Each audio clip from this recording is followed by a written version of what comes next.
Hello everyone, this is Sasi. Welcome to Shrihan TV. Today we are going to discuss about Selenium FAQs part 3, and this is the continuation of previous two parts. If you didn't cover the previous parts, please watch the previous parts for the basic and little advanced questions.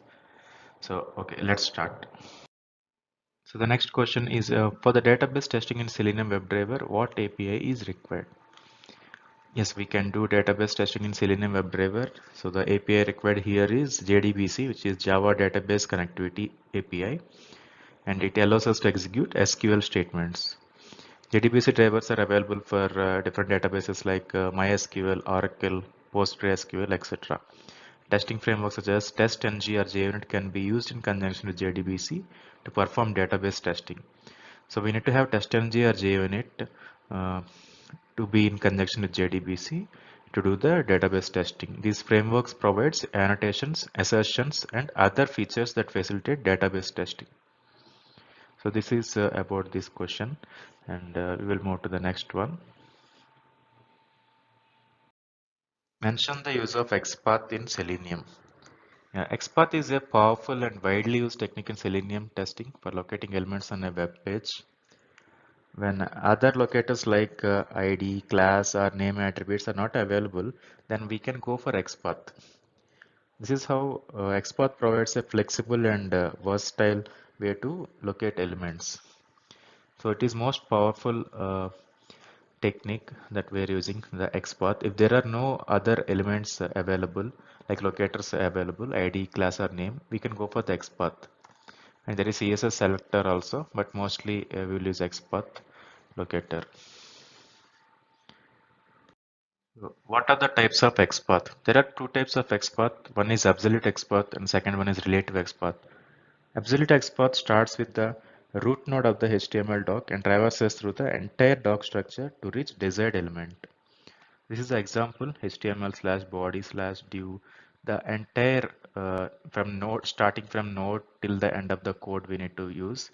So it uses the complete path from the root node to the target element, makes it less reliable and more prone to breaking if the structure of the web page changes. If there is any changes in the web page structure, then it makes us difficult, so it may gives us errors. Like we may not be reliable to use absolute XPath, but for relative XPath, so yes, we need to use relative XPath always. Better for simpler, and it is simpler and easy to use also. So what is relative XPath? It starts with the reference point within the document, such as an element or an attribute, and uses concise path expressions to locate the target element. Relative XPath is preferred over absolute XPath as it is less brittle and easier to maintain. So this is very simple code on the relative XPath. So we can go to that desired element and using that ID or tag name or link text, anything we can use. So this is the simple example, like slash slash that attribute at the rate of if there is a ID element, we can use ID equal to some text. So always we can go for the relative XPath. It is more flexible and resilient to changes if there is any changes in doc structure, and it provides more robust and maintainable test scripts as well. Okay, moving on to the next question. Can WebDriver can be used to test mobile applications? Yes, WebDriver can be used to test mobile applications. It provides an interface called WebDriver for mobile or WebDriver for mobile apps that allows us to interact with mobile applications using the Selenium API and commands for web-based testing. But it requires additional setup and configuration. Needs like a mobile automation framework, example Appium, and the appropriate drivers needs to be installed and configured. If we use Appium, then WebDriver allows us to perform various testing activities like we can do filling forms, clicking buttons, swiping screens in the mobile. In the mobile, there is a we need to do swiping screens, right? So for that also it will give the access, and for capturing screenshots and verifying UI elements. These all are we can do with the help of Appium.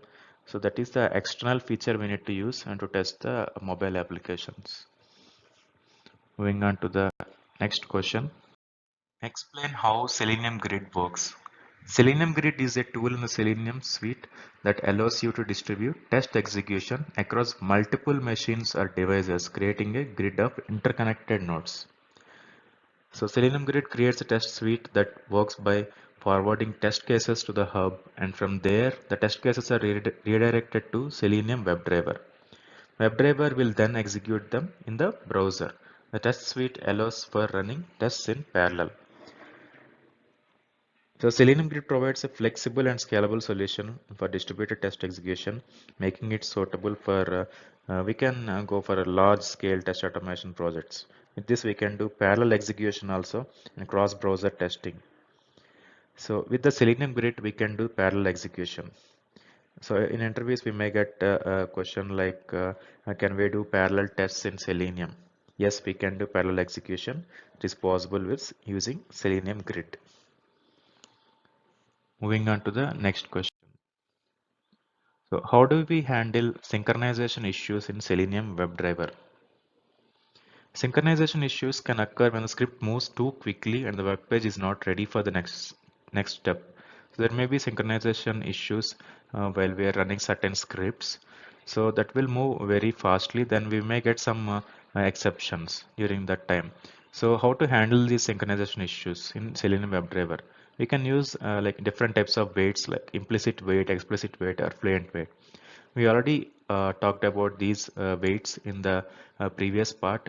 If anyone didn't watch the previous part, please go through those and you will be able to find the answer. And we can also use the thread.sleep method to pause the execution of the script for a specified amount of time. Now, this method should be used sparingly as it can make the script slower and less efficient. So people will be using thread.sleep method as well, but this is not much efficient. So always better to go for implicit weight, explicit weight, or fluent weight. Fluent weight also very less times will be using. Mostly will go for implicit weight and the explicit weight. Moving on to the next question. Explain the difference between driver.close method and driver.quit method commands in Selenium. Driver.close command closes the currently active browser window, which is being used by the user or which is currently accessed by the WebDriver. So driver.close method, what it will do is it closes the current active browser window. So whatever the current active browser window, so it will close that. But driver.quit command closes all the windows opened by the program. So whenever if there are multiple windows are opened, so if you do driver.quit, it will close every window that you open.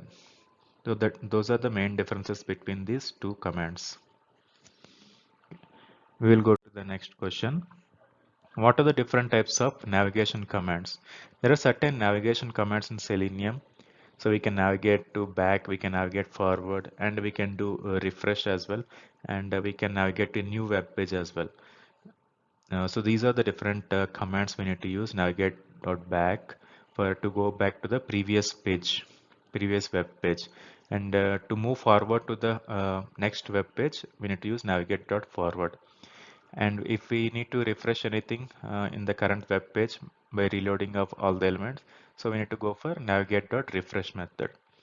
And if we want to go for a new web page in a new window, we can use the navigate.to method using a certain URL. So these are the different navigation commands we'll be using in Selenium. So moving on to the next question. Now this is the very popular question in the Selenium interviews. So how to find broken links in Selenium WebDriver. So first we need to accumulate all the links present on a web page using the anchor tag. For each anchor tag, use the attribute href value to obtain the hyperlink. So we need to get the anchor tag first, and for each tag, we need to use the attribute href. So then what we need to do, send HTTP requests for each link and verify the HTTP response code. So we need to send the HTTP request for every link and we need to verify the HTTP response code.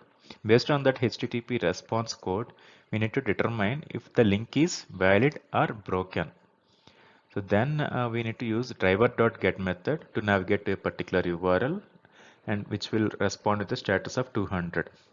If it is the URL is working fine, we will get a status message like 200, it is okay. That indicates that link is working.